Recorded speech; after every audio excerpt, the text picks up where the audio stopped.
Good evening, everyone. Welcome back to Fox 23 News. I'm Nicole Menner. Coming off their first conference win of the season, Southern Miss will face an SEC opponent as they travel to Auburn this weekend. Now, since 2010, the Golden Eagles have played 9 games against SEC opponents. So as Coach Hopson says, it's nothing that the team isn't used to. Southern Miss, we play SEC teams every year. That's part of kind of our DNA. We know they're an athletic football team and a good football team. We're going to prepare the same way we always do. That's what we always have done and always will do. We know Auburn's a good football team. That doesn't surprise us. But again, we're going to do what we do and prepare and go get ready to play our best.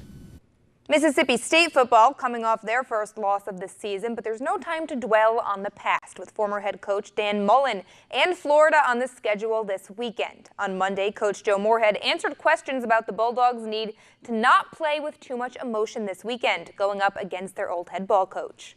But ultimately, at the end of the day, I'm not going to be on the field taking any snaps, and neither is any of our assistants, and neither are any of their coaches. They're not going to play the game. The game is going to be played on the field between the white lines between 11 Mississippi State players and 11 Florida players, and that's how it's going to be. So, I mean, it's understanding there will be a certain emotional component attached to this game.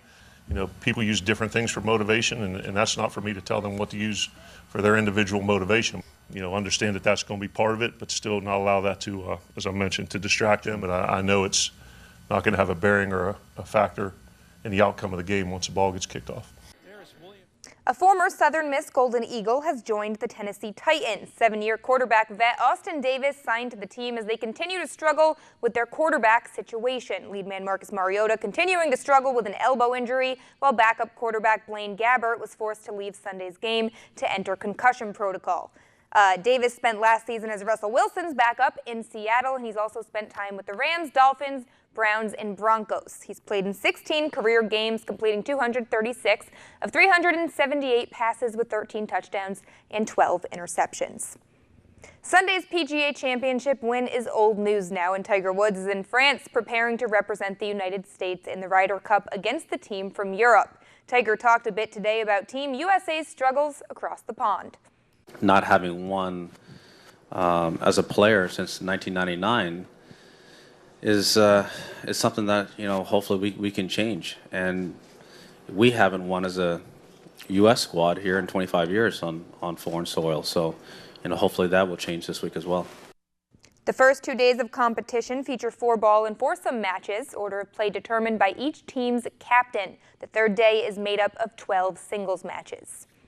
The New Orleans Pelicans are coming off a Western Conference semifinal appearance last season that ended in a 5-game series loss to Golden State.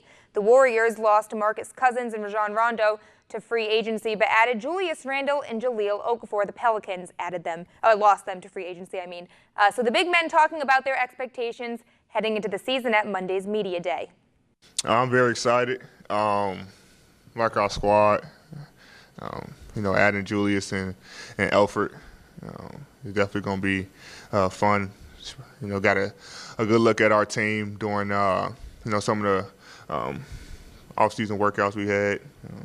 You know, playing pickup and stuff like that. We were able to kind of get a good feel how we wanted to play, and then able to go out there and just play and just see what works and what doesn't work. Man, I'm coming into a situation where, you know, this team has already had success, so I'm coming in wanting to do whatever I can to help the team win more games. For us to, you know, make a deeper run, for us to be, like I said, the best version of ourselves. The Pelicans open preseason play Sunday in Chicago. And Mark, as we were just saying, this might be Anthony Davis's last year. Yeah, he looks like he's ready to head to LA. I'm sorry. Super teams. LA. We'll get you some water, Mark. Yeah, please. Okay. So, give me some right here.